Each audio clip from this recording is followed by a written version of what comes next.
Welcome back. It's time for The Heart Bay. And tradition, religion, and society as a whole have put the man in charge of the family. Now, the dynamics, however, may have changed slightly with modern times. To find out whether or not this is indeed the case, we're going to have a very in-depth discussion this morning. We have one married, one single, and one religious aspect to give this morning. Joining me in the studio, we'll start with Reverend Francis Say. He's a marriage counselor. He'll be giving us his angle on the whole conversation this morning. Good morning, Reverend. Good morning. And also we have Sally Amate Vondi. She's a pension administrator, and she's married, and you may actually recognize her from Ghana's Most Beautiful a few years ago.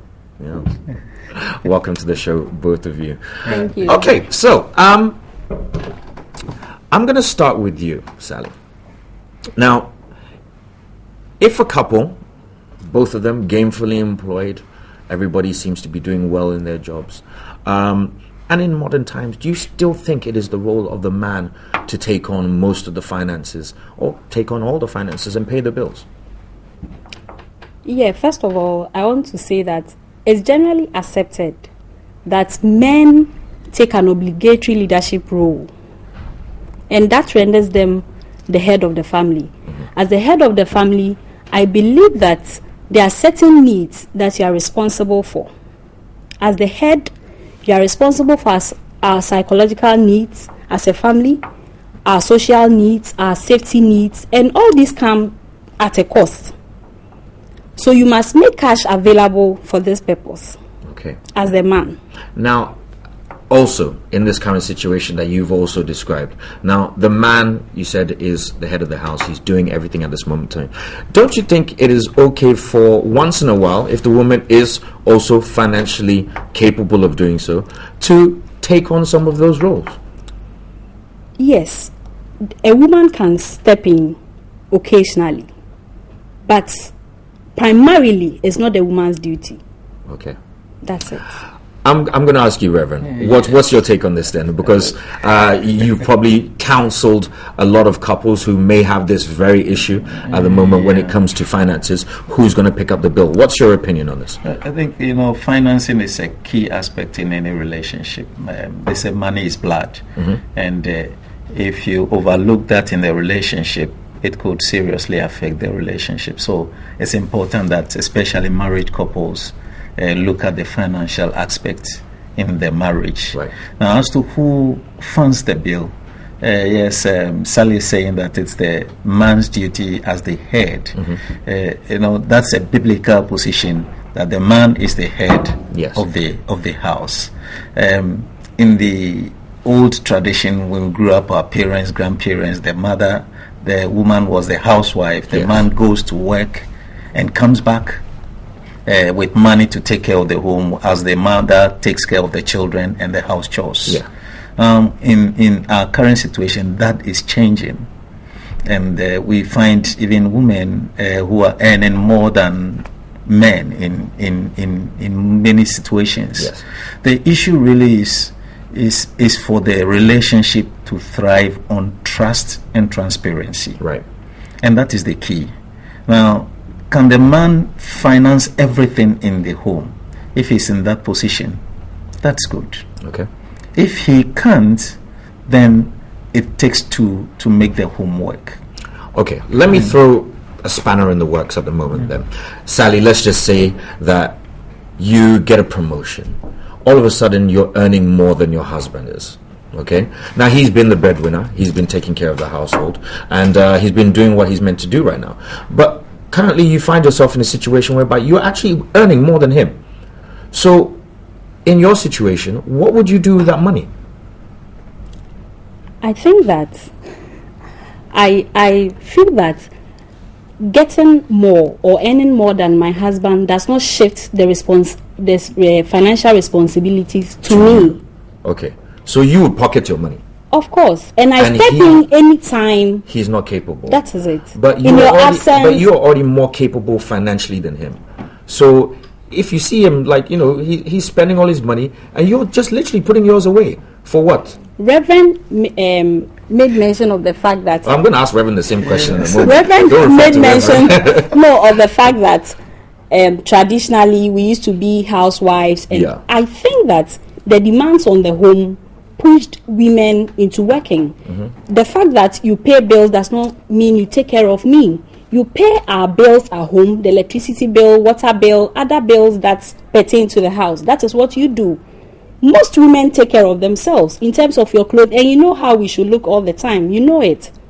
Most of the time, we do that thing for ourselves. Okay. It doesn't mean that you are paying, I can't use my money for that purpose. That is what I'll be using my money for. Okay. And then you take care of the bills. I think it's fair enough. There are other duties at home that I can't shift to the man. Such managing the home. Like I must make sure there's food, the house is clean. I can't imagine somebody comes into my home, I'm well, and then my husband is doing the cleaning at home. Okay, so even if I hire somebody to do it, it's my responsibility. So then I can put that now bill. You've mentioned a few things here. So with the food, who pays for the food? He does. The man. With the bills and getting the stuff that helps to clean the house, who pays for that? He does. man. Who pays for the house help? The man. He will. But your responsibility is to do what? Supervise and manage it. I'm actually the manager and he's the provider. That's what I always say. Reverend, I'm going to ask you the same question. If it comes to a situation whereby the woman is more financially sound, she's capable of committing more funds to the family pot, what's your opinion on this? Should it still be the case where the man should be the breadwinner, do everything, and in Sally's situation, use the money to beautify herself? I think we need to look at the total financial commitment of the family. Right. Some will be present, some also will be future. The bills must be paid now, the food must be supplied now, but we also will think about investments. We also have to think about pension. We have to think about cars that you need, the children's future. These are the total financial commitments that the family is faced with. Okay. So and family, other family relations, the dress that we have to wear, all of that, they all come into the total financial pot. Right. So if can the man provide and meet all the commitments in that is presented in the finance, provide the house, provide investment, provide for the children's education right through to the university if you want to take them outside, and all of that. Can the man meet all those needs? If the man has the capacity to do all and doesn't really care, said, okay, now my wife doesn't earn much, what she brings to the pot is small, she can take care of herself, that's fine. Okay. But if we have the situation where the woman's proportion of income is very significant, then it's the two could do more than the man alone handling that. And remember, I said we are building a relationship of trust based on transparency. Yeah. If the man is not able to meet those obligations and have challenges under pressure, and sees the woman buying Brazilian hair, doing this with the money, then you are breeding mistrust in the relationship, and that would invariably have an effect on the marriage. Okay. Let me bring a little bit of romance into this situation, because they say there's no romance without finance, which is where we're getting to. Now, let's just say, Sally, you're in a situation whereby now your incomes are somewhat equal. Your husband has seen at this point in time that he also wants to take a break and look after himself. Okay, he also wants to maybe go and hit the gym for 6 months and make himself look good for you. If he were to turn around to you and say, my darling wife, at this point in time I really need a break, everything is getting so stressful for me, could you fill in the small gaps for this amount of time? Would that be acceptable to you? That's why I said earlier on that I step in when I am supposed to. Okay. But this is not necessarily supposed to. This is him making a request. I mean, he's saying to you, know what, my bre, my pocket is tired. I'm also tired. Can you take on some of the responsibilities? Could you ever be tired of your duties? You should. Answer yes or no. Would you take on the responsibility? I will. You would. I will. Okay. All right. Well, that's a step in the right direction. Step in the right direction. Reverend, what do you think about those situations? Because I'm sure there are some men out there who genuinely, if they had the opportunity and were brave enough to admit it, would like to take a break and have their spouse take on some of the responsibilities? Personally, I think we shouldn't even get there, because then the relationship should be open. Right. When we are talking about my money, I'm talking about your money. What the two of us, we want to use the money for. So if it is to do something that I'm not capable of doing, it's the two of us talking together and planning for our day, our month, our weeks, and our future. Those issues would come up, and then they would be addressed, because it will be clear that, look, I'm earning 100 Ghana. These are the commitments. You are earning 200. So if we come together, then we'll be able to meet those obligations. So the issue is, now I'm even tired, shouldn't come up in the same place. Right. And that is a solid relationship. It's a relationship that is open, a relationship that shares what the one has. Okay. But if you hold on to it, and when the other party realizes that, look, you are not bringing much to the table, then what are you using the money for? You don't care about me, and then it extends. But on the other hand, as the woman is also bringing to the table, it's also the duty for the man to also help the woman in the home. Right. Sally was saying that she would be responsible. If we're all working and we all close late, and we all come home, you don't expect the woman to go to the kitchen and cook alone. Right. Be there to help, because that's also your contribution. Okay. Do you think tradition has played a large part in this whole thinking that we have? Because right now, if we were to say the roles were reversed, and in certain households they definitely are, where the woman is the breadwinner and the man, maybe searching or maybe moving into his next role. What do you think of a man in that particular situation, whereby he's at home and his wife is taking care of him? I'm going to start with you, Sally.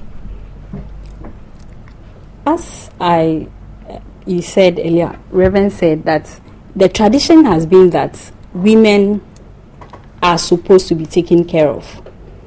Men have come to a point that they take care of the bills and also neglect taking care of the woman.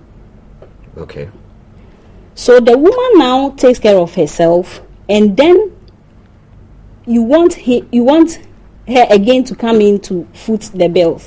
So coming to realize that a woman takes care of the man in a part of the world, again, is not acceptable. Okay. Reverend, what do you think about that? Circumstances change, and that's the reality of life. Today I'm working, tomorrow I may be out of work. And in that period where I'm unemployed, that's why we made the vows for better, for worse. For worse, right. So in the worst seasons, I would count on you to be of support. However, that season must see you also supporting the woman. So by the time I come back from work, the woman comes from work, you should also have taken care of the home. Not to expect that she does the same work as, then you are breeding pressure on her, she's getting angry and providing everything. And also the situation must be such that you must be taking effort, making effort to at least get back to work, right, do something. Then the woman sees that at least there's an effort from her. But sometimes you find the men also relax because now the burden is being shifted off, and that is not right. In that particular situation, let's just say, Sally, you were taking care of your husband, and eventually he got a job and he got back on his feet. Would you expect him to pay you back for the things that you've done for him within that period? I.e., if you've been giving him small chop money to even take transportation to places, would you expect him to reimburse you? I wouldn't expect him to reimburse You wouldn't? me. I wouldn't expect him to. Okay. But I'm not disputing the fact that a lady could step in when there's a problem or there's some financial crisis on the part of the man. But the point I'm making is that you shouldn't think it's not the duty of the man to foot bills at home. It's your duty. Of course, you can help us the woman as we go along, but it doesn't mean everything comes on me, or I am obliged to pay electricity bill. I'm obliged to pay. But he is. He is. He is obliged. Exactly. He's obliged. Okay, so I'm sorry. At the point where you were signing your marriage certificate, and it said, for better, for worse, give and take, richer for poorer, and all the rest. Did it also say that he has to pay the bills? Because if at some point he says to you, I'm not going to pay the bills anymore. This our family. If the lights don't come on, we'll all suffer. So, as the man, what were you coming in for? Wow. Okay. We should have planned. so you also even going into financial crisis. So I don't even expect you to. Fine, you could go into financial crisis, but you must always plan. As the man, planning the budget, making cash available for it is obligatory. Okay. That is you. Of course, you could brainstorm with me how we can make the money available, but not my duty to pay them at all. Okay. It's not my duty at all. Well, let's find out what the general public had to say about this particular situation and whether or not they're ready to pay the bills.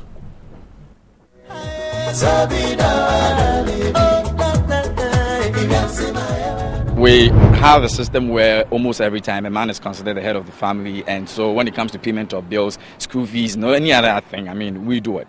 So if a woman decides that, okay, I think my husband is overloaded with a lot of bills, I'm working, I'm earning some good money, so I want to support him. It doesn't change anything. It makes you a good wife. For me, I don't know of whatever any other person thinks, but I believe that whatever that happens in the house happens because the two of you are together. So we still need to support each other. The Bible extensively talks about support, and that is why most of the pastors out there these days would want to look at it from that angle. It's not because maybe they are tired of preaching repentance or whatever it is, but the issue is this: once you are in the house together, it means that it's a shared responsibility, and everybody has to contribute to it. I think that marriage is a partnership, and both sides, that is the man and the woman, should contribute towards ensuring that the relationship builds up and last forever. Because my understanding of a relationship is marriage, and in marriage you take a vow to support each other, whether in difficulty or in good times. And so if the man can afford, why not? If the woman can support, why not? It depends on the level of the financial might of both parties. I've seen families where the woman even does more than the husband. It's about the understanding and the mutual benefit that comes with respect to a relationship. Even in the Bible, God even said a man is the head of the family. So every responsibilities in the family is supposed to be, is the man who has to be the head of the family. A woman can also support a man in doing house, even helping in the house responsibility, but a man is supposed to be the head of the family. In our part of the world, it is the man's basic and sole responsibility to take care of his family. So if in any case he cannot, or there's a little problem somewhere, the woman can support a little, but it shouldn't be something constant in the home that the woman and the man are sharing. It is not selfish. That is the realities on the ground. People keep saying that, but those who say it is selfish, they really wish they had something like that, and they will be very, very comfortable and happy. Men can be responsible for some. I don't think necessarily it should be all, because the woman can also help in a way, like maybe providing foodstuffs and then little things to help, because the man cannot do all. He will get tired. And so I think that if the women should also support the little, I think it will, or supplement, I think it will do a lot of good.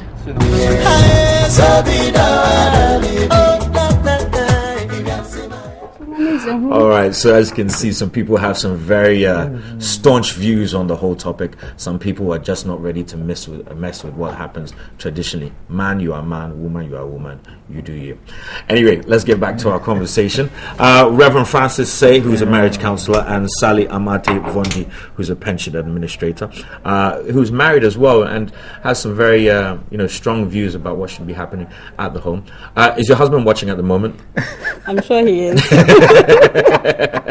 Trouble for you. Yeah. All right, so let me give you a hypothetical. Well, it's not even hypothetical. I'm going to give you my situation, okay? Now, I'm single. I cook myself. I clean myself. I earn my own money. Why am I going to bring somebody into my life who is not going to contribute towards my life in a way whereby it will hold some value?